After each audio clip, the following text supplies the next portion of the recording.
Hello and welcome to The Studio Demands It, an exercise in creative thinking where we will conceptualize, pitch, and craft a film or series based on the demands or stipulations from one of you listeners acting as a hypothetical Hollywood overlord. Hypothetical. Ooh, changing it up on me. As professional screenwriters ourselves and massive cinephiles, we talk about movies all the time. Movies. We'd like to believe. Are you the real Jim? We'll get to it. I'm gonna have to do the void comp test on you and find out. Did I say it? Oh. So Yeah. well, replicants don't sneeze. So where are we? We'd like to whatever. Okay, we will be your screenwriters for this episode. I am TC DeWitt, and joining me as always is Jim. Insert theme song here, Burzelic. Bam, bam, bam, bam, bam. That's it. That's your whole theme song. That's just the lick. Oh, You'll have to go watch the movie to hear the whole thing. I don't know if this has been mentioned before. The movie Jim Burzelic. the Jim Burzelic theme song. What's your winning song? You did a tell the listeners about your. I believe you may have discussed this before. Probably did. You did like a tournament style of your favorite music. Oh, I'm doing a season 2 right now. You're doing season 2. Okay, yeah. This could be its own show. It could. Okay, but what won season 1, and what will probably win season 2 as well, is a song by the band Clutch called Immortal. Immortal. That is your theme song. That's my number one song. That's my favorite song. Okay, and now how did you determine this? So I took all of the songs that I anytime I like a song, like where I'm like, oh, I might ever want to listen to this a second time. I like this. I like it. I favorite it on Spotify. So I have a list of, at this point now, 3,000 songs. You like a lot of music? I do. I think a lot of people do. They don't realize unless they start making a list like that. They don't realize how much they like. True. Don't be fooled. Just because there's 100 on Billboard doesn't mean there's only 100 songs you like. It's true. I then made a spreadsheet, and it actually required many spreadsheets to put all of these songs on. Don't spreadsheets only go to 1,000 in Excel? So this is what I learned. So I'm using Google Sheets. Mm-hmm. I learned that a single Google Sheet, all the pages count toward a total of 5 million cells. Oh, okay. Did you have more than 5 million cells? Yeah. What? Well, I mean, think about it. 100. What is? Well, don't make me right, do like math. 10 rows and 10 columns is 100 cells. Yeah. So that means, oh crap! I'm gonna get this wrong. You said you had like 3,000 cells. Well, okay. Regardless, yeah, that's a lot. Yeah, it is. And it's a whole lot. You pitted songs against each other. So I pit songs against each other. Yes, I take 2 songs, and I listen to them, and I decide which one I like more. And I mark that in the spreadsheet, which one gets a point and which one gets no point for that round. I take the loser, I put it in the loser folder, and that does not get listened to again. Never listen to this song again. I don't even care if I liked it to begin with. Until season 2, or the next season, and then the winner goes into the winner folder, where it waits until I'm done with this round, until I've gone through all the songs. Incredible. Once I go through all the songs, I then take all of the winners and I do it again. So it gets halved every time. Listeners of this show will know that we are big nerds for movies. Yes. But if there's ever any doubt that we're nerds just across the board. Because don't let me pick on you, because I have spreadsheets that I've made myself. Like I have a spreadsheet of literally every movie I have ever seen. When you told me about that, I made my own. I have done a terrible job keeping up with that. Oh, mine is like categorized by year. I have like you. I know, it sounds great. You showed me like Excel spreadsheet tricks, so I could like. Yeah. Oh my god. Nerds over here. Yeah, I have spreadsheets referencing other spreadsheets. Wow. Yeah. My God. Well, yeah. So no I doubt have there. Color coding. We are geeks through and through. Mm-hmm. The only I said don't make me do math. Math and science always eluded me growing up. Like I'm a geek for a lot of stuff, but like I was never good at math, never good at science, which is probably why I never built any robots. that Probably. I think that's the only reason. That's probably. I mean, I thought of robots. Sure. I imagined being part robot, Mm-hmm. but I could never build a robot. Huh. I So- left that. So, and that what that means is that everyone who is good at math Mhm. just never wanted to build a robot. You guys just don't want to. And I feel shame knowing that all those potential robots aren't getting built because you're all just lazy.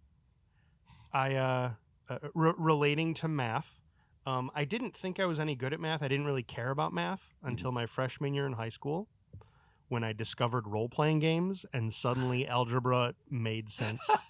So once again, if there's any doubt, all right, Jim, listen, our listeners are amazing. They've given us demands from studios literally all over the world. You can listen literally, and you listening now, right now, you can send us any demand you'd like, and we will have to meet those demands right here on the spot. And when we reach the end of the episode, if we've done our jobs, we will have pitched a full script or story meeting or even exceeding those demands. And when the end of this season comes, your demand would have helped us craft a script that could be greenlit by the fans for our finale. So thanks everyone who has submitted. Please keep them coming. And yes, today's demand, Jim, very robot related, as I keep alluding to. This comes from Kenji at Teardrop Studios. Hello, gentlemen. My studio demand is to fulfill the promise of certain text and dialogue in the cyberpunk neo-noir future world of Blade Runner. Okay. I want to do whatever this guy wants because he called us gentlemen. Thank you, Kenji. You've appealed to our vanity. Okay. So the demand continues here. Early in the 21st century, the Tyrell Corporation advanced robot evolution into the Nexus phase, a being virtually identical to a human, known as a replicant. The Nexus 6 replicants were superior in strength and agility and at least equal in intelligence to the genetic engineers who created them. Replicants were used off-world as slave labor in the hazardous exploration and colonization of other planets. After a bloody mutiny by a Nexus 6 combat team in an off-world colony, replicants were declared illegal on Earth under penalty of death. Special police squads, Blade Runner units, had orders to shoot to kill upon detection of any trespassing replicant. This was not called execution, it was called retirement. Gentlemen, again, a new life awaits humans in the off-world colonies, the chance to begin again in a golden land of opportunity and adventure, the chance to begin again in a new climate, recreational facilities, absolutely free, virtually identical to humans, off-world slave labor on other planets, free trips away from Earth. The studio demands you write a third film for the Blade Runner franchise that explores these elements while maintaining the sci-fi cyberpunk noir elements of the existing two. There's our demand. So, as you are well aware, Jim, and anyone who knows Blade Runner, I read the opening text here. Yep. Of both Blade Runners. Mm-hmm. The second Blade Runner. No, the second one. That's the first one. Yeah, because the second one is about Nexus 8s, and we watched both movies. Yeah. And I've been thinking about them a bunch. Yeah, the Tyrell Corporation folded between Blade Runner and Blade Runner 2049, and was purchased by a new company, which is run by Wallace. Yes, the Wallace Corporation, run by Jared Leto, but. Run by the Jared Leto. He is a madman, folks. By 2049, he has his own robot company. Mm-hmm. But so that's the text from. But he's not wrong, because I made mention of this when we were rewatching the movies. Off-world colonies, like that's, and the fact that everyone's leaving Earth, which you commented on, it never dawned on me. Everyone's leaving Earth to go to the new colonies for free, nonetheless. So there's the demand. We have to. The stipulation is that we maintain the cyberpunk noir elements of the existing two.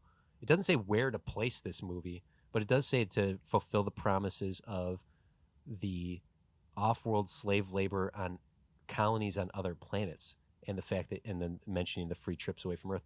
So, you had made a remark when we were watching Blade Runner 2049 that you didn't think Blade Runner 2049 quite fulfilled cyberpunk or neo noir? Noir. Noir. Okay. Noir, neo noir. It like it does some things that keep in line with it, but not much. Like, I didn't think the stark color was there. Yeah. Right. So like the tradition of noir was very stark black and white lines. Hard shadows. That's white the word. beams Hard of shadows. lights, Yeah. And neo noir introduced color to that, so it was still very hard lines between shadow and then colors. And because neo noir was the late 70s, early 80s, the color scheme was very neon. Yeah. Lots of those bright blues, hot pinks, things like that. Sure. Vibrant reds. And 2049 did keep the vibrant blues and the vibrant reds. Yeah, it's a gorgeous looking movie. There's no denying that. But they didn't really do those harsh lines. Yeah, like the very contrasty, shadowy sides of faces and the pinpricks of light in an eyeball kind of things. I think narratively, 2049 doesn't maintain enough of noir elements. Also, that just starting with visually, it doesn't really do much noir. Storyline, It's still, I guess you could say that, but it does I feel like the narrative, the movie does try to do a good job saying, no, look, I've just forgotten the name of our Joe. Joe's a good guy here. And there is no question as to who's in the right and who's in the wrong. Like, these replicants they're living beings and they deserve rights and stuff like that. That's kind of what a lot of that movie's about. Whereas noir, I don't know if you were to make a noir movie. Well, I know that's what Blade Runner is about. Blade Runner, I guess, is about the same thing. Like these robots. There's a whole other question about a whole other discussion about the properness of using the word robot to describe them. Right, because even in the text that we read on the screen, it's geneticists and scientists who created these things. These are like the fact that in Blade Runner 2049, we're going to be very spoilery here. If you haven't seen 2049, it is streaming. It's a very beautiful but long movie. Yes. But proceeding here, carte blanche, just to feel free to say whatever. They have a baby. Like this is a replicant that Rachel has a child. Yep. She's able to reproduce with Deckard, who may or may not be a replicant himself. And so I just really want to tangent into that really quick. Okay. Right. There's always sort of been this controversy, like, is Deckard a replicant or isn't he? And people tend to fall very hard on one side or the other. Yes. And like to the point that they're willing to fight about it. This is some old school pre-internet argument right here. It is. I fall on the side that he is a replicant, and then in our rewatch of it, I feel like there's actual visual evidence of it. More than just like the Gaff leaving the unicorn, which coincidentally is the thing that Deckard dreams about but tells no one. There is a scene where the camera is focused on Rachel. It's when she's looking at the piano. You pointed this out to me. And Deckard passes her in the background and remains out of focus. But there is a moment where you see one of the ways that they show replicants in the original movie is they do like a flash in their pupils. Like there's like a reddish or like a glow, amber, like an amber color, a ring in their eyes, in their pupil, and out of focus you see Deckard pass and you see that flash of amber in his eyes. It makes for a more compelling story if he's a replicant and doesn't know it. And so I fall on the side of him being a replicant as well. In the second movie, one of the issues I took with the second movie, as much as I really, really enjoy it, and I really, really do, is it doesn't feel as tight of a story. 2 hours and 40 minutes tells you it's not as tight of a story.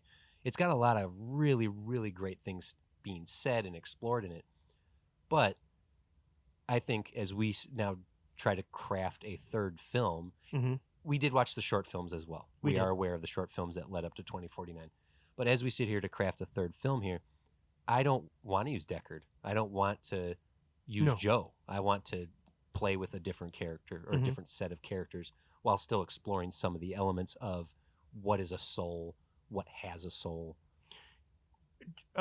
So without, I want to do a little jumping back and forth. We can still talk about Blade Runner and Blade Runner Sure. 2049. Absolutely. Yeah. But I have an idea in talking about this. I'm going to throw some initial ideas. So, okay, wherever we choose to set this, let's make it about the Nexus 7s. Blade Great. Runner's 6s. Yeah. Blade Runner 2049 is Are the the 8s. Yeah. What about the 7s? What about them Nexus 7s? That's a great idea. What would be the difference? Because the 6s were created. The difference is the 7s never rebelled Hmm. or never successfully rebelled. Okay. Oh, you might be onto something here, like a failed rebellion. Mm-hmm. We could be dealing with almost a Rogue One situation where, or a Wild Bunch, Dirty Dozen, where they're all doomed Or to something, fail. something goes so terribly out in a colony Mhm. that is why they move on to Nexus 8s. It's like, oops. Or maybe they just did what Samsung did to catch up to the iPhones, and they just skipped a number. Oh, there you go. Yeah. Nexus 7 replicants. Okay. There begs a question as well. Do we want to set this on Earth, or do we want to set this on an off-world colony? I thought that was a part of the demand. I We- thought it was to I just set wanted it to on an off-world colony. I just wanted to be clear that we're going to do that. Gotcha. Because I think, yes, we should take this off Earth as well.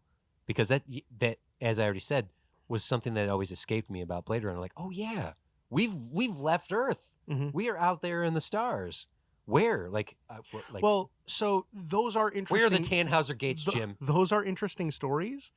It will be an interesting challenge to make them noir, because one of the ways that Blade Runner, by setting it on Earth, one of the things it's kind of touching on is the notion of decay and being left behind. Literally, the world of the universe Mhm. doesn't need you anymore. So, I mean, you don't have to just die. You can stay here. You can and leave. so- You can. No. That's why it's set on Earth. That's why those interesting stories are on Earth. They're like, yeah, there's colonies, but our characters can't go there, Sure. right? So that's what helps build sort of, just sort of like a tension Mhm. in their lives. That like they're the cast off, the unwanted. Yeah. You point out Whether they're replicants or whether they're humans. We're really more so humans. on Earth. Yeah. Yes. Well, you point out there's no children either. In Mhm. like the youngest person has Methuselah syndrome, and he's 25. Mm-hmm. Uh, And he wasn't allowed to go. Nexus 7s as something to explore. Rachel was a Nexus 7. I had to Oh, go- was she? Okay. So it is as far as like canon is concerned, it is believed that the only Nexus 7 was a prototype that was Rachel. There's also Isabel Selwyn and second Isabel Selwyn replicants, but I'm not going to spend the time reading Wikipedia here. But if Rachel was the 7, if that's what canon is telling us, she Mhm. was built with the ability to replicate, and that's what Wallace is looking for in Blade Runner 2049. That's the Mhm. missing piece of Tyrell's technology, his secret. He figured out Sure. replicants who could reproduce, and that could be eternal life and the hunt for immortality. I think other Nexus 7s as an option here are to say that Nexus 7s are that much more human.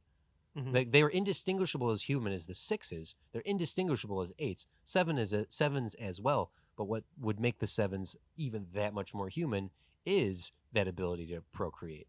I'm not saying that needs to be a focal point of our story, but just the idea that the 7s are even more human. Like going so far as to say, if 7s were going to be the replicants we focus on, that in them they have actual blood.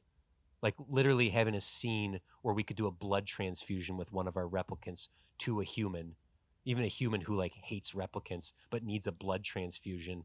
And the Nexus 7s are so human-like, they literally have O negative blood in their system. Sure. and then questioning of like, how am I not any more human than you? Because you were built in a lab. I have the same blood running through my veins that you literally have in your veins right now. That could be an area to explore. Mm-hmm. If not the sevens though, and I still like that idea. What is Deckard? If he is a replicant, what's his model number, and is he the only one? So, quickly trying to follow up on the thing that you said you weren't going to. Yes. Apparently, Isabella mm-hmm. was also was made to for Tyrell himself to be a replacement of his wife. Okay. And it's a comic book. Oh, okay. And it sounds interesting because then she ends up having a child as well. So maybe that's even where they got their ideas for 2049. Yeah. That wouldn't work. So I don't know if we want to honor. If we want to honor that, that means yes, they did skip sevens. Mm-hmm. Sevens were just the Rachel and Isabel prototypes. Yeah. And then they jumped to eights, which is interesting. How do you explain that to the public? I guess it doesn't matter. We were trying to catch up to iPhones. Yeah, that's all it is. Got to keep up with them iPhones.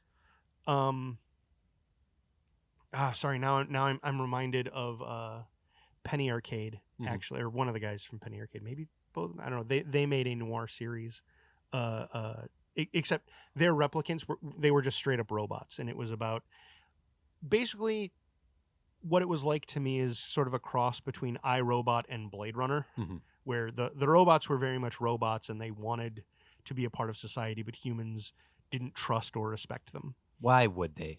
Yeah, why would they? I'm kidding, computer. And one of them is it's a pair of detectives. One is a robot, one is a human, and they have to investigate a murder. Oh, it sounds like Almost Human. Was that the show with Carl Urban on Fox?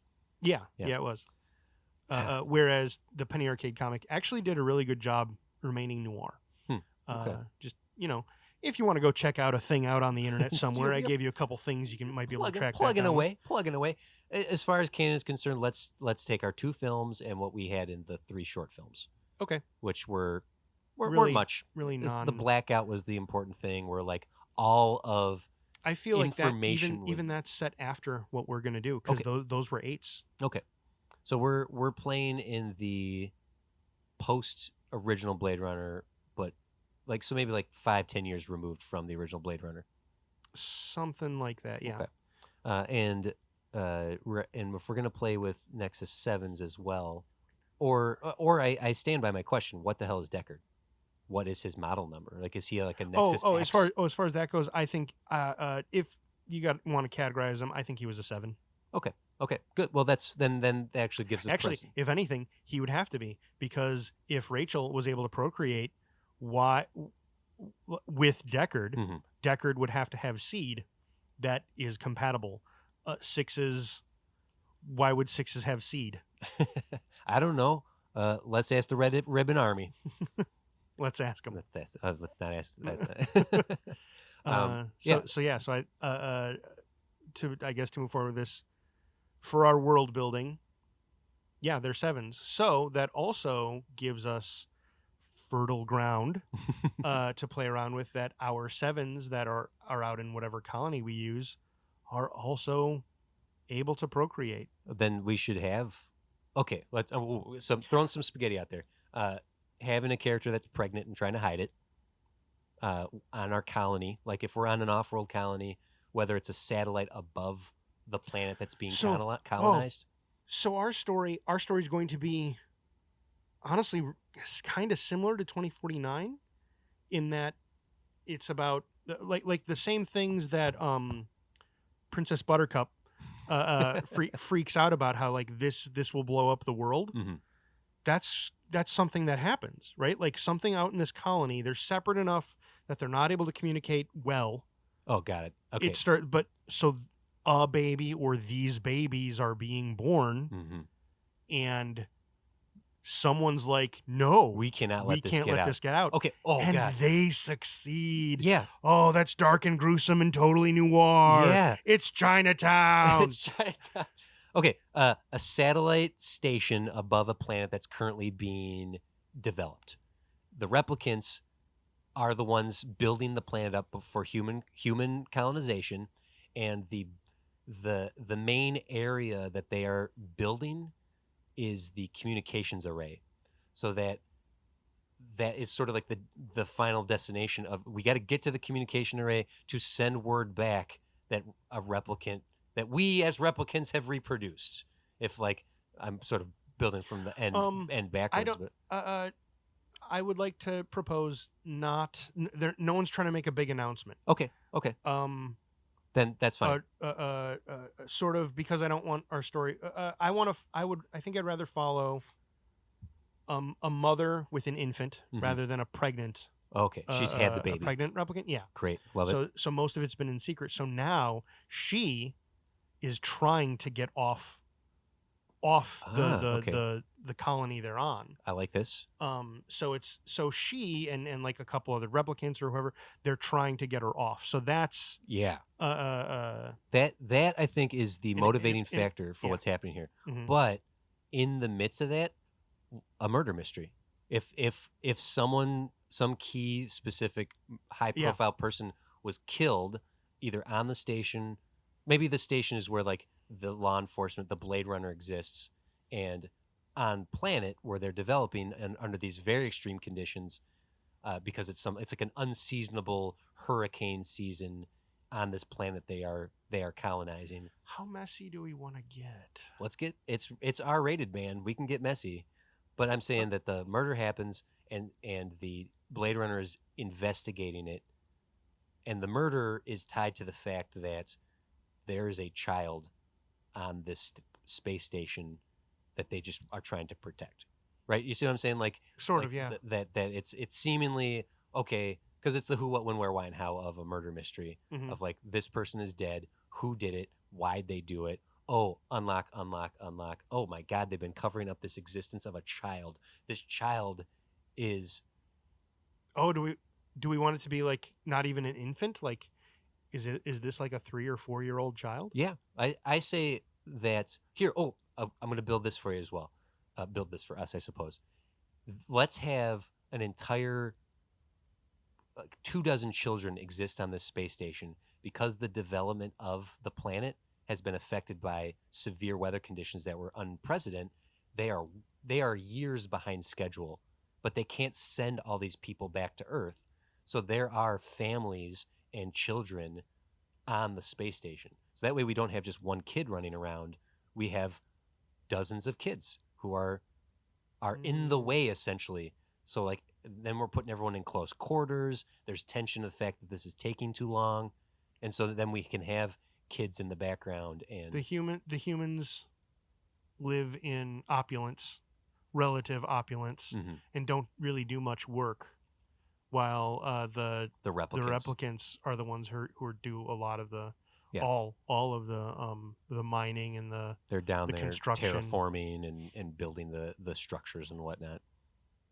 So the thought I had, like how messy do we want to get?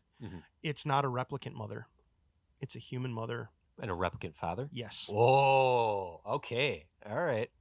Because that would actually help you with what you said about living in opulence versus living in the slums of whatever the space station is. It's Deep Space Nine, if you will. That the kid could be running around with privilege. Yeah, and it does a few things. As well as if it was a replicant mother, she and her child could be written off like, oh, that's a human baby because you're just an incubator. You're just some sort of plastic nursemaid. What's the term? Midwife? Midwife, yes. You're just a plastic midwife. So it's clearly a human baby that you're just incubating. Whereas if it's a human mother, and the father is undeniably a replicant, that child is definitively a hybrid. Yeah, and that would be disastrous, as Princess Buttercup said. Yeah. So, the first place I go is the murder is of her father, and she has disappeared. Whose father and who's disappeared? The human mother. Mm-hmm. Her father has been killed, and he's, I don't know, like a vice governor or something. He's not the head honcho, but he's not a no one. Okay, that's why that's a part of why it's super important. So the human father who impregnated this no sorry, the replicant father. The replicant father. I didn't get there yet. Okay, so. Sorry. Okay. Sorry. I'm like taking notes. The grandfather. Got it. Okay. Got it. The human grandfather of our forbidden baby is killed. Okay, and so that is what murder. Brings in the and it is believed to be a replicant. Yeah. A servant that was honestly the servant being a replicant is accused of raping the daughter, maybe. Mm-hmm. Was. If we're gonna have this be years apart, maybe that's an unimportant, or maybe that's a detail of the story that comes out later, and that's why it came to like if the Duke the high profile what have you is murdered, the grandfather mm-hmm. of our that's why attention has been brought to this situation, and to bring a Blade Runner to the colony. And they believe it, and they're certain it was a replicant because his freaking body was ripped in half. Like the only thing could have done this was a machine. What about a machine that looks like a person? Mm-hmm. Please, I don't know. I don't want to believe that this could have been one of our workers, but I can't write that off. We have to call in a constable. We have to call in a mm-hmm. Blade Runner to handle this.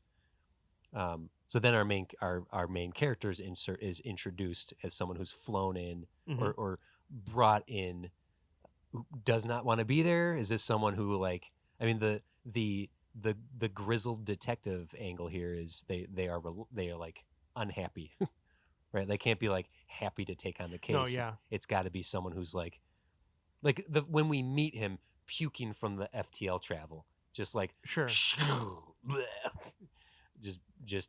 just sick from travel. Mm-hmm. Like a lot of noir detectives are alcoholics or chain smokers.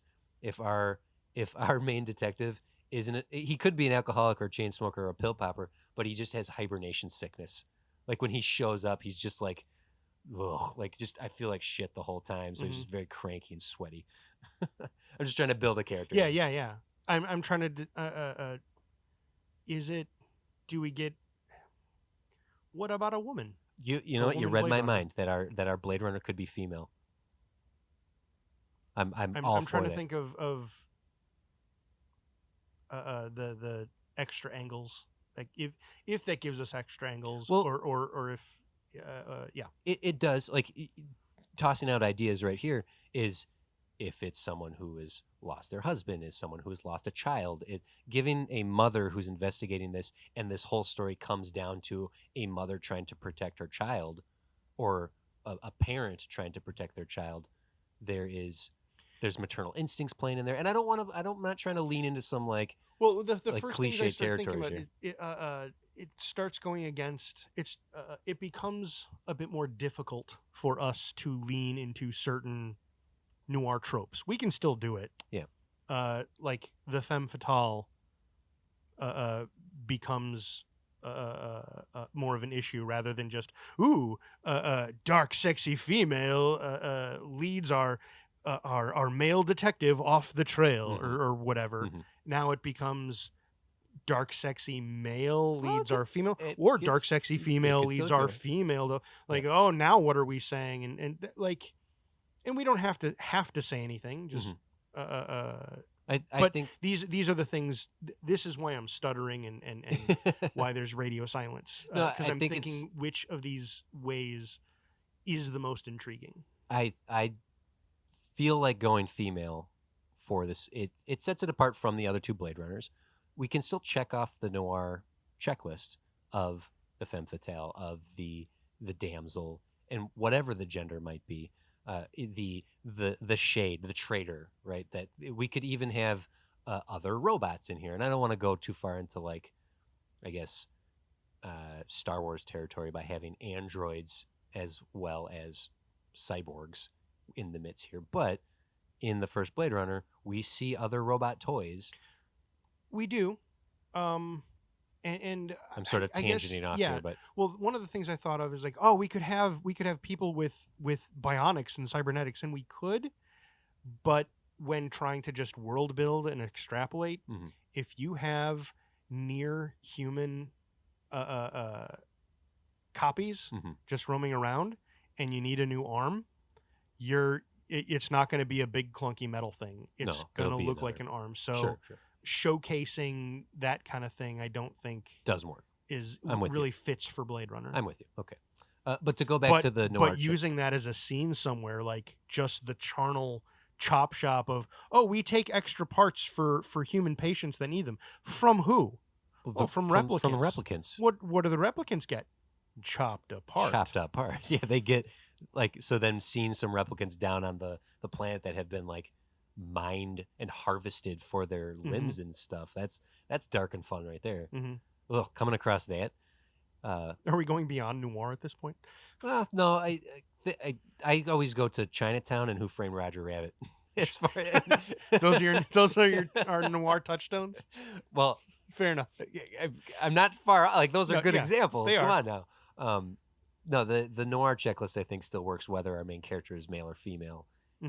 I think having it be female just does offer up some interesting variations of the tropes. So here's the thing I was hoping to explore that I feel is harder to explore with a female. I think it would end up coming across looking like we're saying women are weak, as opposed to what I would want to portray, which is humans are weak. Yes. So one of the things that happens in the original Blade Runner is Deckard has the crap beaten out of him because replicants are stronger.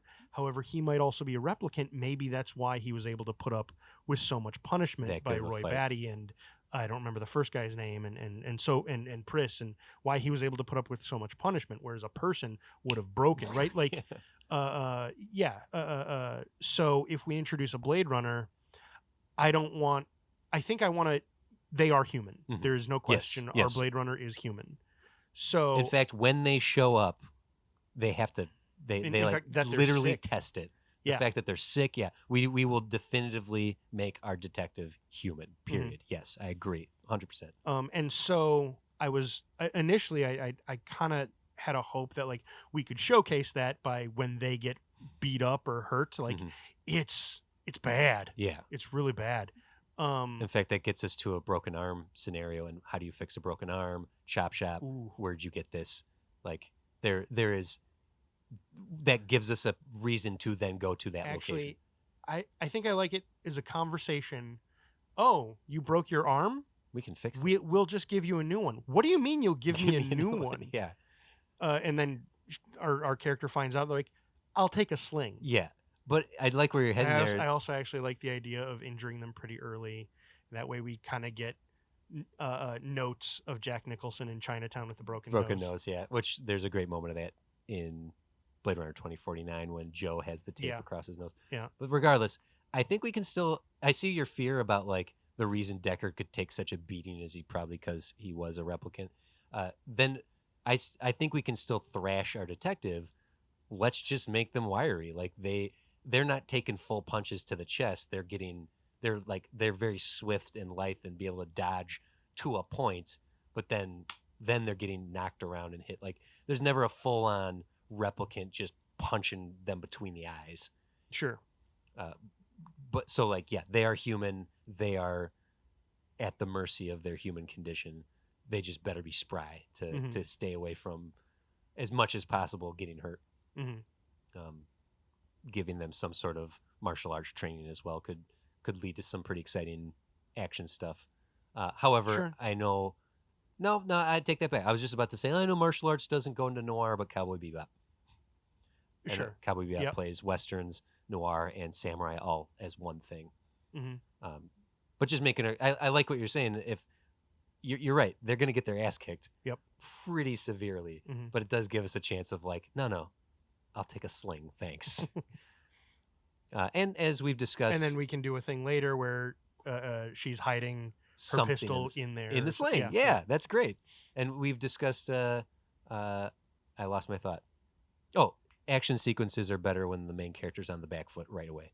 Tom Cruise and Jackie Chan. Like, any fight they enter into, it's like, oh, you are already at disadvantage here. Like, never making them this invincible.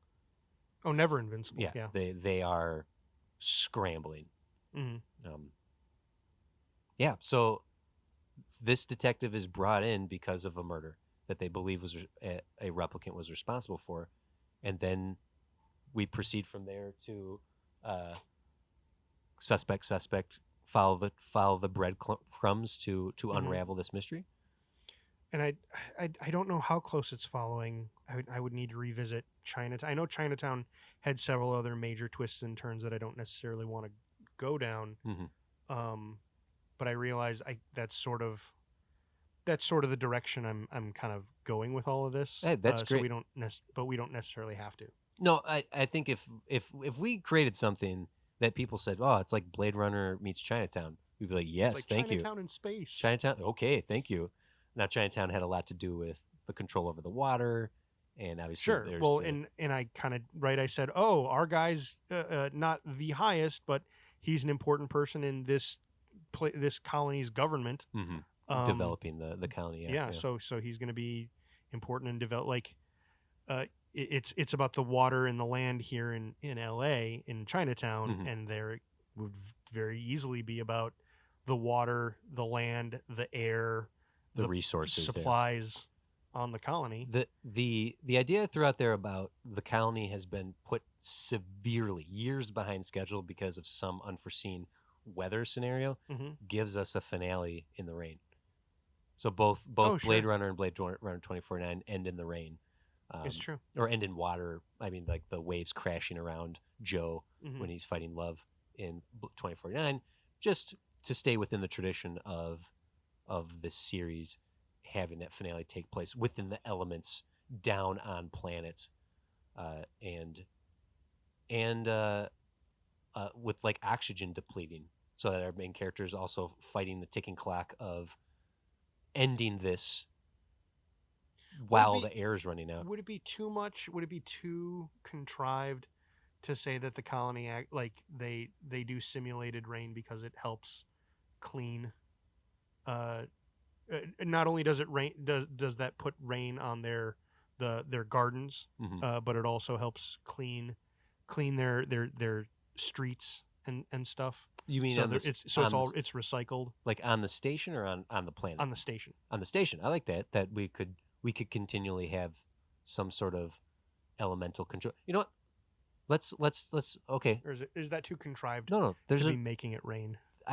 The fact that the station would have some sort of elemental control, if that's broken, like when our detective shows up, if the weather system is all funky, okay, we've been trying to fix this for weeks now. Wait, there could be a clue that says something about like, oh, the reason the weather being broken in the space station is actually a clue on this path that our detective is taking. Like, oh, wait a minute. Why? Okay. I don't know where to go with that, but just using that as a thing that's when the detective shows up and it's like, why is it so hot? We're having problems all over the freaking station with weather for the past weeks. I'm telling you, this station wasn't meant to exist as long as it has. We've got problems. We should have been down on that colony 2 years ago. And some of the people on the planet, on the station, are upset that the replicants are taking too long. And the replicants are like, we're doing the best we can given the conditions of the planet. Like, just everyone's at odds. Sure. Like, the tensions have mounted here. The broken weather being an element, no pun intended, that leads our detective to another clue in this. Okay. So I don't want to take a break, but we're like reaching a point where I probably should throw it to one. The things I'm curious about right now is like, how many other replicants are we dealing with?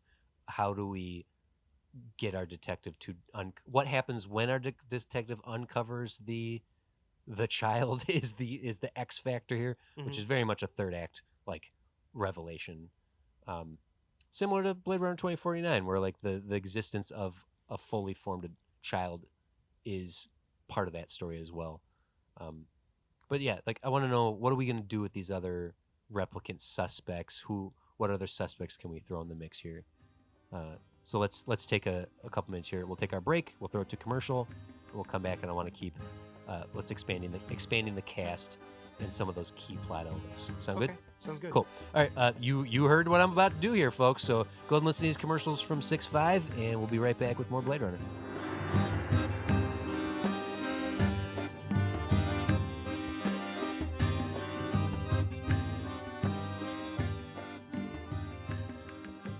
Daniel and Chris here from the Turn by Turn podcast. We're excited to announce that our season 2 is going to be starting up. Something special about this season is that we're going to be talking with indie RPG game developers about their games, and they've been nice enough to give us screenshots and videos that we've attached to the YouTube. So while you're listening, you can also check out that and see what the games look like, as well as hearing the creators talk about their games. We have a lot of really interesting stuff in store, and Chris is on this ad too. Anything else to add? It's very, very exciting to be talking to lots of game developers, learning about how to make a game, how to release a game, and we still make sure to cover lots and lots of your favorites, so make sure you tune in. Thank you for listening. Bye. All right, maybe we should write something down. I think it sounded fairly organic. Yeah, it did.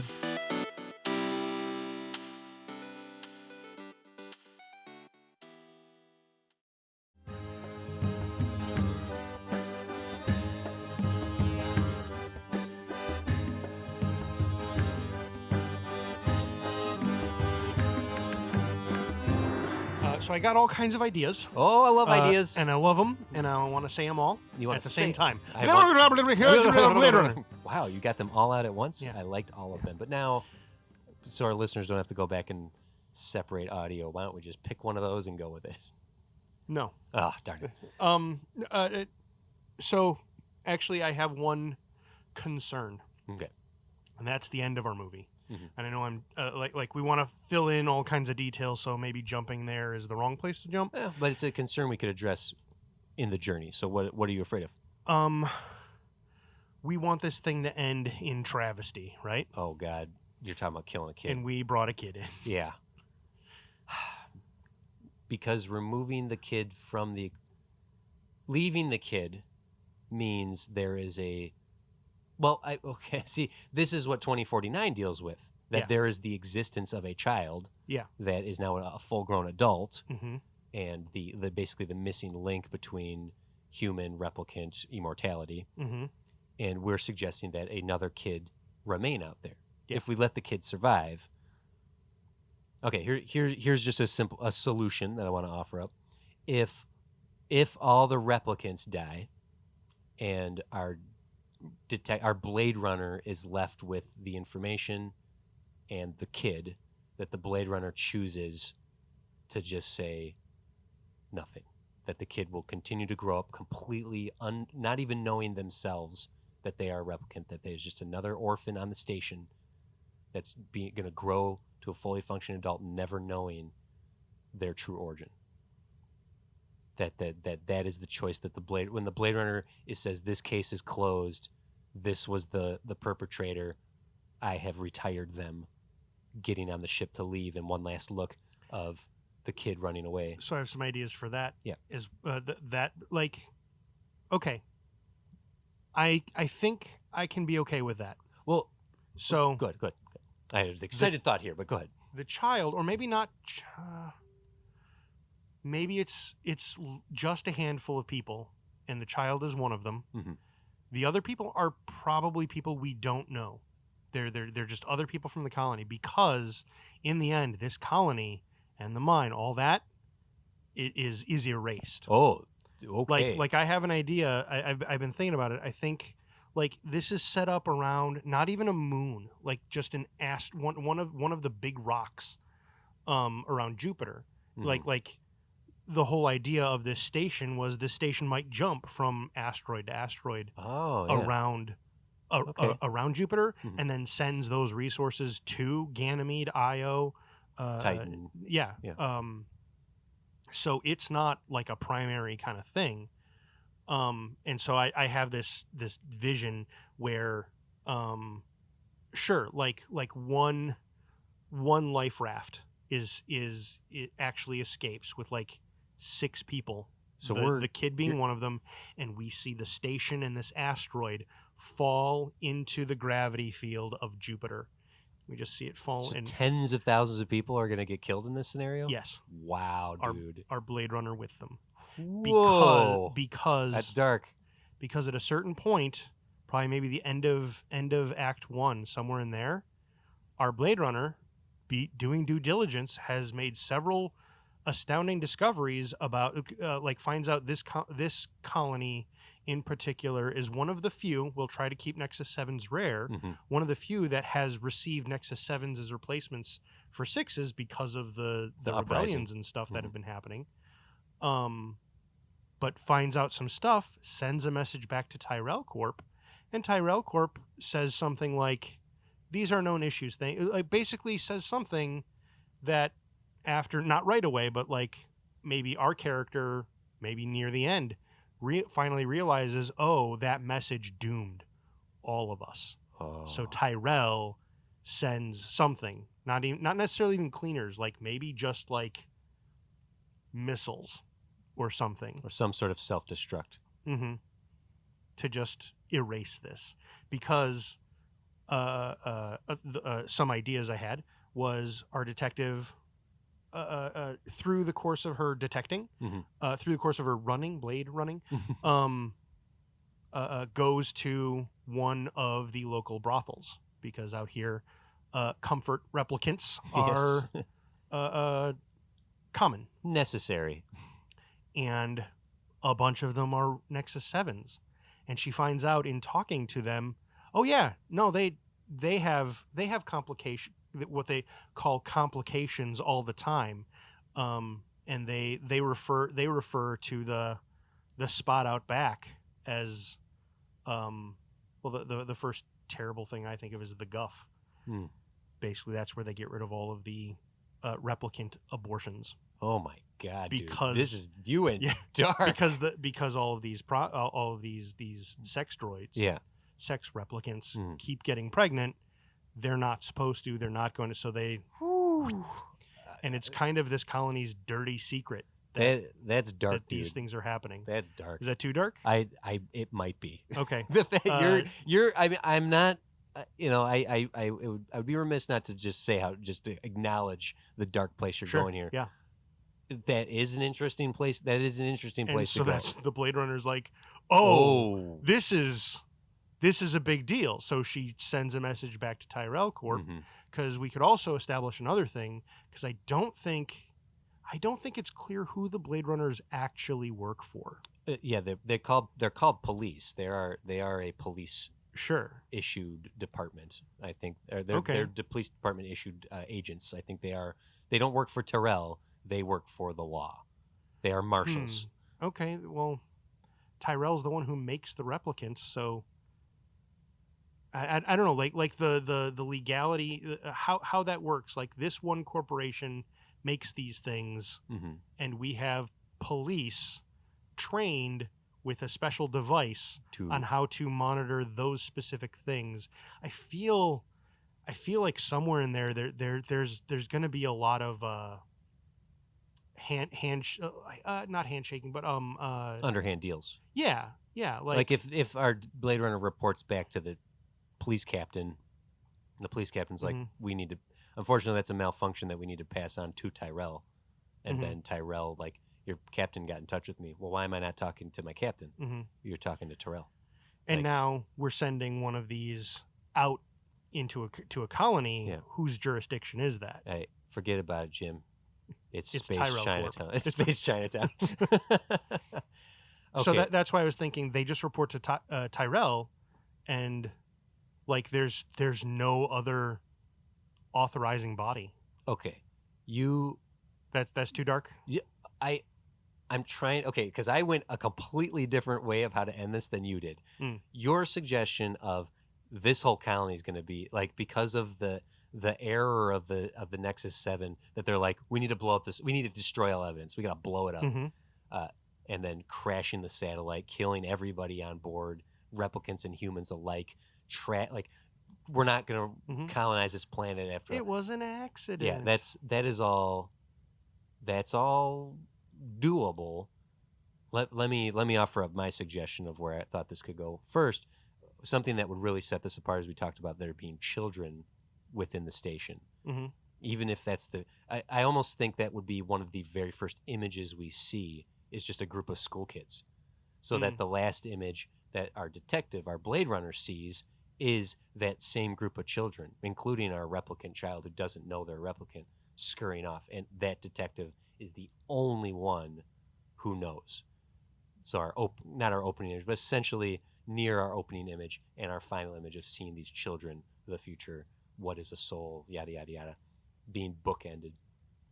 That is an ending where our Blade Runner closes the case and is the only one who has the information and leaves this station behind, taking that to their grave, kind of thing. There may be a way to meld all this together, that if Tyrell's solution is trash the satellite, crash it, and our detective is now against a ticking clock of the murder is solved. Surprise, the station's crashing. Okay, this is my fault. How do I stop the station from crashing? There still could be a way to kill everyone who has the knowledge without killing everyone. The other reason, how? If there's some sort of if the replicants themselves, if the Blade Runner is you're the only people who can go down planet to stop this colony from crashing. We have to get down there. We have to fix it without Tyrell's authorization. We need to keep that thing in orbit, or they're all dead. But if you guys go down there and do this, you're all dead. You are sealing your fate to keep that satellite and those people who hate you alive. As opposed to everyone dying, then it's the Nexus 7s going down as their band of 20 or 12 or whatever, and stopping that from happening and dying. Is sort of I'm just throwing out ideas of how we can not kill everyone on this entire space station. You can convince me to go that way. I'm willing to go that dark. I like that. I mean, we don't need to see them die. We don't need to Titanic this. No, I want at least 30 minutes of this thing crashing. I'm trying to just suggest. If it becomes something that our Blade Runner is aware of, we got to go. Mm-hmm. We got to evacuate people. And to the point that she's even trying to tell the governor, hey, you need this. This is happening. Tyrell is going to crash this. Listen to me. And he says, no, we keep Tyrell's secrets. They wouldn't do that to us. Yeah. And nevertheless, it ends up happening.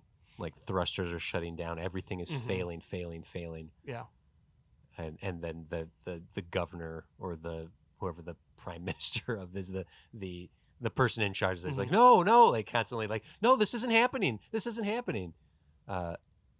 Okay, I'll ask you this. You might be able to answer it better than I can. The other reason that I think that it would go this way. I don't want to I think the idea of bringing an execution squad isn't as fun, but I think Tyrell, once they find out that this is what's happening with their 7s, I think they would erase it, erase, right? They don't kill, they retire. Yeah. And I think that's what they would do here. Because that's a big whoopsie that they've made replicants that can procreate, and there's a bunch of them there, and they've been doing it, and they don't know who knows, and they just I just think they would. I don't love the idea of the abortion factory. I don't love the idea. It's so dark, Jim. It's pretty dark. I was going to ask you this, and I said that maybe you could answer it better than me. What is the most noir way to go here? Because everything we're suggesting right now, while it sounds cool, it sounds very sci-fi rather than noir. And trying to keep this, you said early, you don't want this to be about stopping the message from getting out, which is a very science fiction-y, I'm going to tell the whole galaxy. That feels much bigger and universal. Sort of. Changing. I mean, but that's it's scandalous. To me, the message getting out, it's more about scandal than about like 2049. Like that's the thing. In 2049, they say this will change everything, and even what we're suggesting would change everything. But it's more about the mess of it, right? It's like our nexus, and the thing is, I'm pointing and nodding. That's sort of what they need to erase the sevens, yes, and that's what leads to them making the eights. Okay. Is the sevens were a whoopsie. Whoopsie. I think I have a more noir way to go with this that sort of plays into your ideas here. The Blade Runner shows up. She is essentially the law enforcement for replicant human relations. If we have a medical person that's also responsible for replicant human relations, and that doctor is the one that does very, very regular checkups on all of the female replicants and is the one aborting that stops any of these things from happening. The reason they wouldn't just wipe this off the board is because Tyrell did create this for a reason. There is reason to study these things. I guess that was a thing in my head that never came. I was thinking that their ability to procreate is actually just a secret thing that Tyrell himself put in, and the corporation isn't cool with that. Yes, and that seems to be what we have canonically. However, if you're suggesting that there's a bunch of sevens that are just spitting out babies, I'm saying Tyrell would already be aware of this, has a doctor working exclusively for him to study this behavior, but also make sure none of these things ever come to term. So what you're saying, to put it in the grossest soundbite I can, oh God, I still get my abortions. Yes, you still get your abortions. We really hope we're not triggering anyone with this conversation. Yeah, please, that's true. Please take this sorry. We are screenwriters at work right here, and this is a conversation that needs to be had. And yeah, it's super dark. This is very, very dark, and I'm super acknowledging that. Okay. But there we go. I think it's very noir to have a death doctor. Turning the baby graveyard into a person, yes. I am okay with it. Oh, God, Jim. Jesus. Who else is squirming right now listening to this? Oh, my God. Having a character, because then our doctor who is covering this up could be the murderer. Oh no! I wanted. I'm sorry. Maybe I didn't, because I was trying to build not tension but drama. So that the grandfather who was killed, was killed by the father. The grandfather finds out, like, and like actually, because we want the kid to be not even a toddler, like older than a toddler, 4 or 5, yeah. He's been covering it up for years, but the replicant keeps coming back and is like, "No, I'm the father. Like, I want to be a father. Let me be a father." And like, so it essentially is a fight that came to a head. And he's like, "No, I'm gonna get rid of you. I'm not gonna retire you. I'm gonna kill you." Like vicious. And the replicant, quote unquote, defended himself and killed Granddad. Yeah, the Duke. And like there could even be, probably should be, a scene somewhere in the middle of the movie. I don't even think it's like a climax kind of thing where the father gets killed, probably by our character, by our Blade Runner. Oh, yeah, retires retired. I think solves the case that thinking there's the perpetrator. I'm going to retire them. My job. I'm reporting in. Mission accomplished. Retirement complete. Okay, come home. There's just no, or like, okay, let me come home now. Yeah. Sorry, there's going to be a delay on that. You're going to have to stay for an extra time. Why? Yeah. Why do you guys like all these delays start coming in where Tyrell does? Oh wait, no, I'm still going toward the blowing them up thing. You were wanting to not do that, right? I think we can. I'm grappling with this idea of Tyrell having that much power because Tyrell's responsible for the replicants, not the off-world colonies. That's a different company. But, at least I'm to understand Tyrell is just responsible for replicants. I see what you're saying. Yeah, it would be a government situation if maybe or a different corporation that wants to destroy the entire space station. So I'm remembering. I didn't get through the whole thing. There is a book series, very very fun book series called the Murderbot series, and the second, actually, it ties through all of them. There's a similar plot line that this reminds me of, where one corporation pulls a maneuver that legally, actually each book actually does this. One corporation does something. Basically, just because another corporation is involved doesn't mean one wouldn't. Basically, it just like, oh, that's corporate infighting and espionage and all sorts of stuff like that. And that stuff they'll work that out in the courtroom. Yeah. Never mind that thousands of people have been, let's call it, affected by these by this negligence. What corporate jargon you use, Jim. Yeah. Okay. Following your thread, you're suggesting, Blade Runner's brought in because of a murder. Through a series of following the clues, we discover that the murderer was the replicant father to the murdered's human daughter's child. There's probably a better way to say that sentence. We'll edit it. Yes. I will write it down later. And the detective, through the series of the clues, solves the murder. It was this replicant who did it. Now I need to know why. I know who.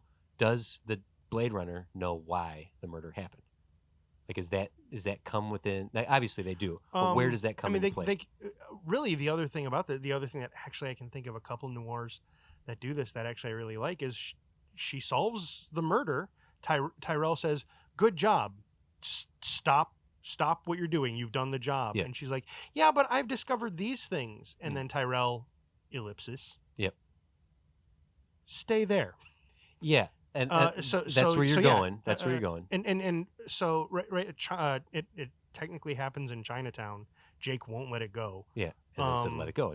You can't do anything more, Jake. Go home. Kiss Me Deadly is kind of a similar thing. Mike Hammer will not let it go. He just can't let go of his great whatchamacallit. Where basically these detectives, they need to know.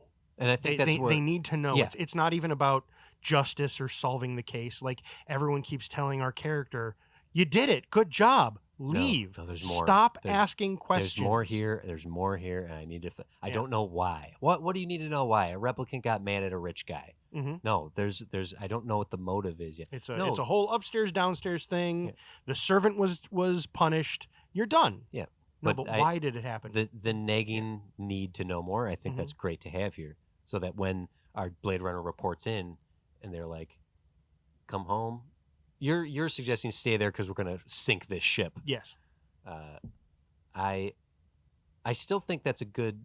I still think there's something to that. I just don't know about them succeeding. That's where I'm conflicted. Just because you don't want to see so many people die. Yeah, kind of. Like What does anyone survive at all? Like, you're suggesting we have a rogue one. Sure. Everyone on this thing dies. Well, no, I compromised. You said the detective 6 people. That is one more than a handful. I gave you 2 hands. A mutated required handful. to hold the amount of survivors. I don't know what's more satisfying as a film. I think the detective leaving the station with I think a relatively happier ending is more satisfying for a film goer. I guess for me, this is all subjective. No, sure. Well, I understand what you're saying, but I also think that is not noir. Roger Rabbit has a happy ending. Roger Rabbit is a very good noir. Look, Blade Runner. Let's just go to the first Blade Runner. The first Blade Runner ends with the mission accomplished and Deckard and Rachel running away together, and the city goes on. The story continues. Like it doesn't so definitively end. And similar with Blade Runner 2049, the case is closed, but the universe continues. And if we destroy the station, crash the station into the planet is destroyed. You want to seal this off. Yeah. Tyrell thinks they're sealing it off. We know, as audience members, as franchise watchers, we know that the future of this world, 2049, happens. Sure. They didn't get rid of them all. that the original Deckard and Rachel had a child. They're still out there. Yeah. I don't know. I'm conflicted. Because Deckard was supposed to retire Rachel. Right. This dead air as I'm sitting here conflicted with the notion here. I can see it going both ways. I can see it ending with a very much like he just gets a few people off and watches the station crash into the plant. Okay, let's see. Okay. Let me play a little bit here. I think I have a consolation. Okay, I was going to offer one up as well. You go first. So, I was initially thinking there'd be lots of Nexus 7s on this colony. It doesn't have to be lots. It could be maybe a dozen. That's what I was thinking. 12. And there's a certain point where they're gathered. They're all gathered. Like we need to put you all together, and because the doctor needs to examine all. We're going to do a checkup. We're just going to do all of them right away. Right now, they all get put onto a pod that normally would be sent down to the planet. It is diverted. Okay. And that pod, all of our Nexus 7s, not explode. That actually, and because it doesn't explode, that to me makes it sadder. Just send them off into space. Sent down into Jupiter. Oh, Jupiter's a gas giant. Sure. Gravity. They will be crushed, no matter how much stronger than humans they are. Okay. So that's something. So like one of the last views of them is through the porthole into like through the airlock into their ship. They're all loaded up and they're going down, and our Blade Runner, whether she was trying to warn them or maybe she didn't realize what was happening until it's too late, sees the pod going, and they suddenly realize they're off course. Yes. And we see them silently, like because we can't hear in the pod, we just see them frantically panicking, getting further and further away. Yes, I like that. That's some horribly dark imagery. I'm going to add a little to that. If they are, let's go to the station collapse scenario again, where the Blade Runner's like, we need to go down planet, all 12 of you, all the replicants, we need to go down and stop this catastrophe. And the doctor goes with, like, I'm not letting you out of my sight, Doc, you're coming with us. And then when it's like, okay, we're done here, get back up to the planet, the doc diverts the like if the two pods go up together, like the doctor, well, actually I like they're all going to go on the same one. The doctor like is doing a last minute thing to make sure it goes, and they just inadvertently Blade Runner, come here a second, like no, we have to go, no, just come here. And they walk over to him, look at this, and he boom sends it, and then the Blade Runner's like, what are you doing? We'll catch the next one. And then sees it going like that. Something happens. Yes. And the whole time that's silently happening, the doctor in the background is just there's a long silence as the Blade Runner's watching. And we just hear the doctor just calmly say, "I saved you. I did my job. I did. No, doesn't he need to justify that they did their job? Just I saved you. Yeah. And then the Blade Runner just beats the shit out of him. oh, see, I'm thinking way more like, nope. No, that the scene just ends. I think that's the way. If it's two pods, like the replicants are in one pod, and detective so Blade Runner and the doctor are just trailing behind enough that they can have that moment of watching each other drift off course, and then Blade Runner just watching them going. Sure. Like I think all that imagery really works, and that feels noir right there. Yeah. That getting rid of all the sevens, and specifically the other thing I'd want the doctor to do is like the doctor. Like, first sends a message to Tyrell Core. Yep, it's done. Finishes the messages, sends it all within earshot of our Blade Runner. It's done. Finishes the message, sends it. I saved you. Yeah, I didn't like if you want more dialogue, I didn't have to. They wanted you on that shuttle. Yeah, and then so do we end this with our Blade Runners, the only person with the knowledge of the child, and letting them letting that child grow up without ever knowing, or does the doctor know too? Now the doctor I don't think the doctor. I like the idea that the doctor doesn't know. Yes, I'm with you. But the whole time, so that's actually one of, if not the biggest antagonist to our Blade Runner.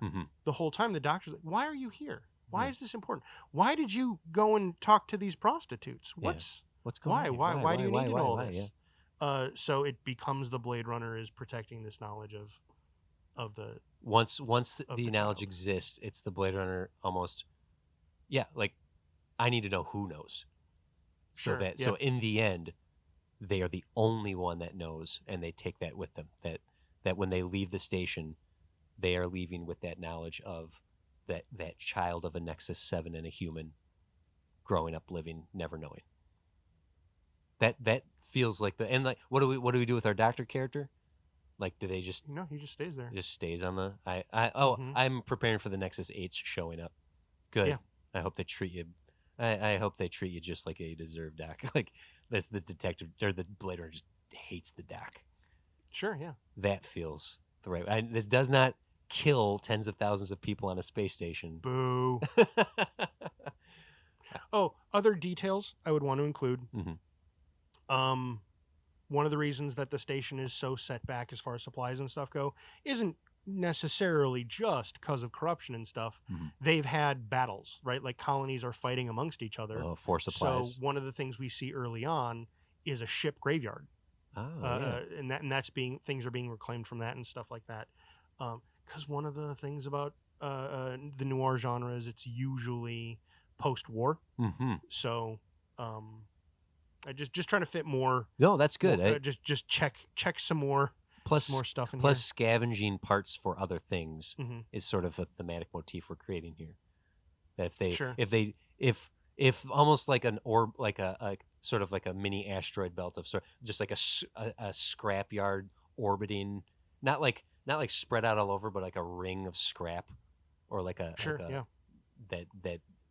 the Blade Runner. That's like the view from outside the Blade Runner's porthole window, like bedroom window. What are the noir tropes? Well, can I what are some of jam in here? I mean, we could just Google We could. noir tropes, but the other replicants that our hero goes up against.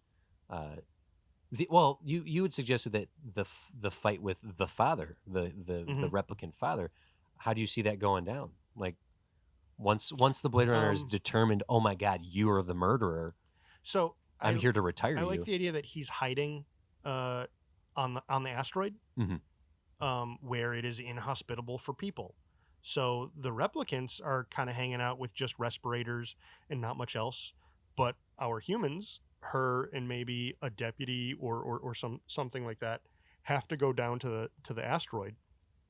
And the replicants are just breathing, like, because they're not breathing. They're not air. breathing. They're not. They don't. I don't know if they necessarily breathe caustic air, but like, imagine if all they need is just like a small oxygen mask, and our humans need full suits. Yeah, and so then having the Blade Runner in a suit fighting, just this Dave Bautista size looking dude is just like pow. Well, it's Jason Momoa. Yeah. Nah, I don't think I like Jason Momoa, but I don't know if he has the gravitas to play in our Blade Runner. No? Nah, we need Okay, let's cast it then. Who I think Momoa is actually that's a pretty good one. He might actually be too big to be that role at this point. The father role, or no, to play an antagonist and who's not in too much of the movie. Dune. How much is he in Dune? Oh, that's true. Well, before we cast it, let's look at some of the tropes of noir. We have the private eye. Check. The femme fatale and the dangers of desire. So do we should have a character that tempts, that is seducing our detective, whether it's another replicant, and you had suggested these fatale bots, these fembots. I feel like that's too obvious on the nose. Yeah, having a citizen, having another human on the station. I guess it also depends on what the femme fatale. Generally, the femme fatale leads our hero into danger. Yeah, the femme fatale, like classic noir film, portrayed frightening power of women's desire for sex, money, and escape from the consequences of their lives, while the men who encounter the femme fatale might share her lust or her love of money. They're more likely to be capable of redemption, and the downfall is tragic because they might have gone another way. So, like Sure. the irredeemable femme fatale, essentially, versus what is ultimately the true heart of a detective who's married to the job, can't be corrupted, can't be waylaid. Sort of, yeah. So okay, let's a good example. do some universe building here. Go ahead. I can't remember her name. Amelia Clark in Solo. Sure. Kira's character in Solo. She is the femme fatale in that. Hey, okay. How about this for the sexual lust and desire of going against our detective, our Blade Runner is, and might be some world building, is a sort of someone trying to poach the Blade Runner for another gig, for another work for us. Come join the private sector. So the femme fatale seducing the Blade Runner away from this job. Come into the private sector, work for us. We're on planets that have already been colonized that need your skills. Come on, think of all the fun you could be having in one of the pleasure cruisers. You don't want to be dealing with this crap. What if it's the governor's wife? The governor's wife and the reason that our detective encounters her is because the governor's wife actually has a little side hustle going where she introduces women of society to the lusty replicants. Ooh, the grease in their hands, the forbidden fruit the kind of sweaty, thing. Yeah, and it'll never matter because no one will listen to them. They're replaceable, faceless things, and that's why the Nexus 7's really kind of messed with that. So then, when our detective comes and shows up, our femme fatale, the governor's wife, keeps trying to be like, "Hey, how about you leave this alone?" So like a madam of sorts. Oh, in a way, yeah. So leave it alone. Don't. Yeah. Like, you did such a good job. You figured it all out. Now, how about you leave my side hustle alone? Come on. I didn't do it. I know. You and I have something going on here. I can see that. We have my an understanding, husband right? is just a stand-in. It doesn't matter. Don't let. I did not interrupt your investigation. You don't need to interrupt my business. I like that. That's something. There's and almost a red herring of sorts of being like, did you kill your husband? No. Not the vice governor. Sorry. Okay. Just a different high society. Yeah. Gotcha. Okay. I understand. But because she's talking, I still like the idea that Tyrell Corporation has made intimations that they're sending something to destroy the whole station and the whole colony, the whole station. I think that still asteroid. Works. Yes, and that's actually that is a ticking clock. That's why our character panics, gets the doctor involved. Like, you need to help me rank. Like get all the replicants in here. We need to go stop this from happening. Yeah. Well, actually, that might go into one of the other tropes of noir. And that's why the doctor thinks they're like. I also really like this idea, and that the doctor, totally from their perspective, they're the hero in all this. I'm doing my job here. I I'm rescued saving you. lives. They said not to rescue you. I rescued you. I got rid of them and rescued all of us. This desire of our Blade Runner to do more than they are asked of, to want to save the station and whatnot, and for the climax, goes to one of the other tropes that we haven't touched on yet in noir. Characters are haunted by some past. So what does our detective, our Blade Runner, come in with that ultimately? And I had made suggestions like, oh, if it's a female, they lost their child or whatnot. I don't think it needs to be that. I think but a haunted past, some element of their past that compels them to launch to go into that third act, the finale, to save the station and try to make a difference here. I'm thinking of a question that Rachel asked Deckard. Yep. Have you ever retired someone who wasn't a replicant? Yeah. Oh, and that if they let the station crash, she's going to be responsible for retiring tens of thousands of innocent people. Yeah, that's good, and it's drawn from the original source material as well, the original film. not the original source material because that has nothing to do with Blade Runner, androids dreaming of electric sheep and all that. But yeah, I like that. If our Blade Runner has not just once, but maybe more than once. Oh God! Oh no! Maybe retired like 3 individuals that they were certain were maybe 2 individuals that they were certain were replicants that ended up being human. One might be enough, but I'm just saying, like, just the weight of that guilt of I've made. That's why they're so thorough in their investigation.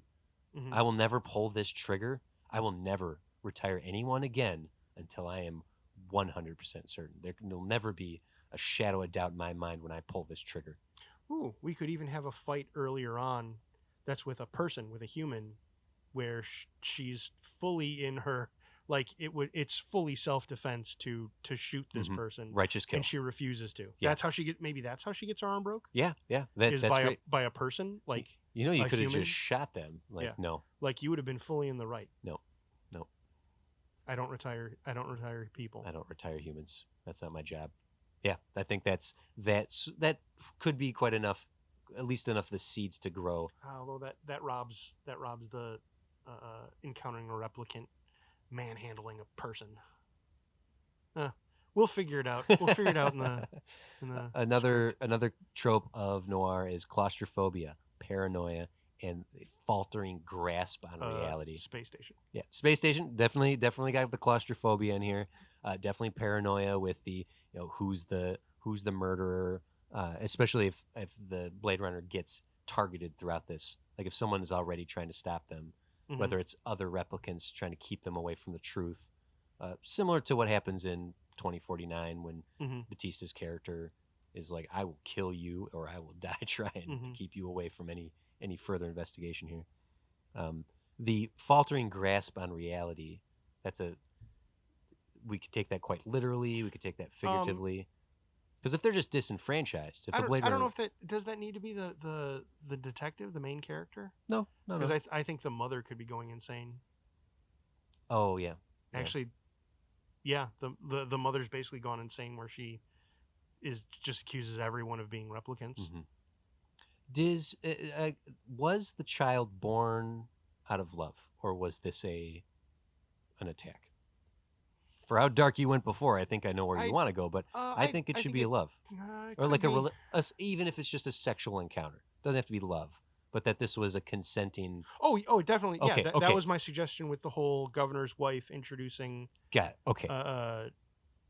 Ladies of society. That's how this happened. Got it. Okay. Yes. Sorry. That's okay. I completely understand. One of the other tropes is delusion, pessimism, and oh crap, the unhappy ending. We're killing off the replicants, Jim. We're not blowing up the station. I told you unhappy ending. Forget it, Jim. It's Space Chinatown. Those are essentially the tropes of noir, and I think we check those off. We've checked those off. Is there anything? Also, technically, the ending of Blade Runner, to give you is technically not a happy ending. Like when they go off, sure, but as far as they know, they only have a few years to live, like a handful, and they're going to be on the run. Yeah, like it's not just that their time is limited because they don't know when their clock runs out, or at least when Rachel's clock will run out, because there's no information if they have the same time restriction as the 8s do, like teardrops in the rain.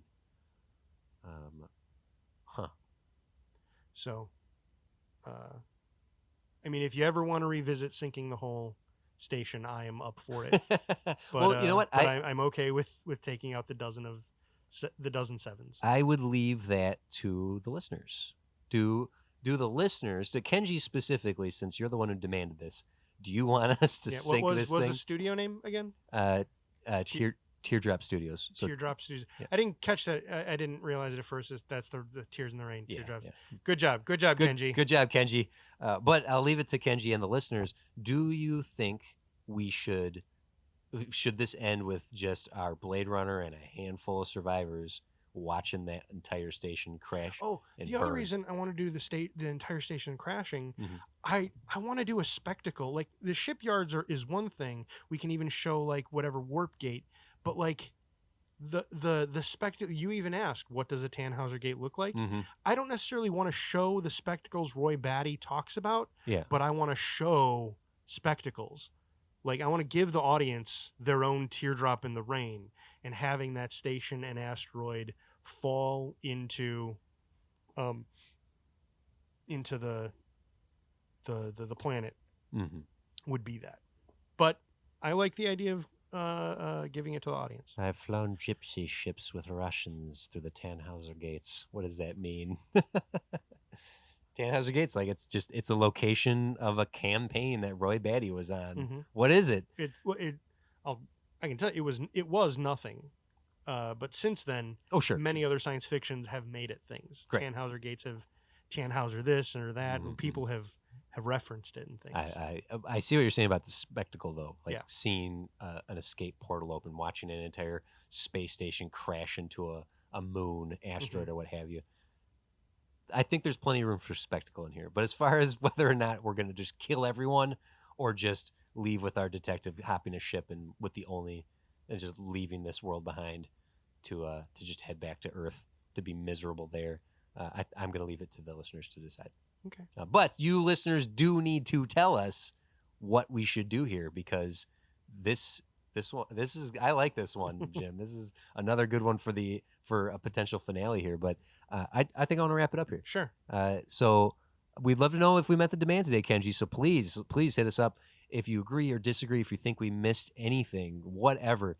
And that goes to all the listeners. You can message us directly at studiodemandsit.com or on Twitter, Facebook, and Instagram at Studio Demands It. If you're not already, you can subscribe to us on any of the podcast players of your choice. And feel free to give us a little review. 5-star reviews go a long way. You can do that in-app, and it helps us get out into the algorithm, Jim.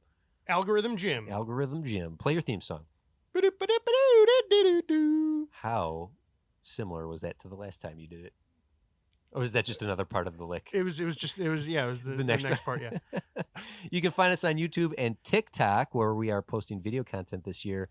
If you go over to TikTok now, I think Spectre is currently the most recent video we have up with our commentary track highlights on there. But you'll also get to hear material that's not here on the show. You can find me at TC's Big Head on Twitter. You can also get to Jim through there as well. Yep.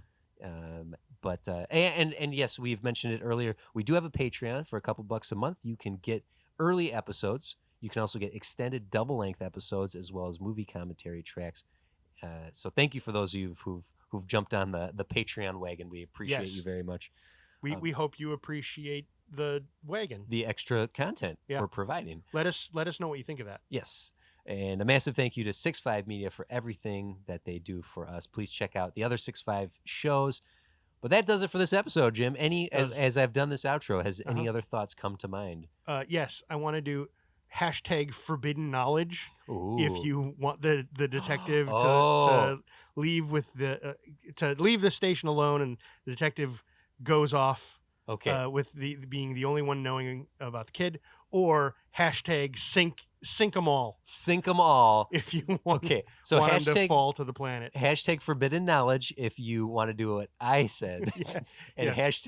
#kill them all. Oh, I said sink 'em. Sink them all. Sink them all. Yeah, let's not get you in trouble on Twitter. #sink 'em all at Studio Demands It on Twitter.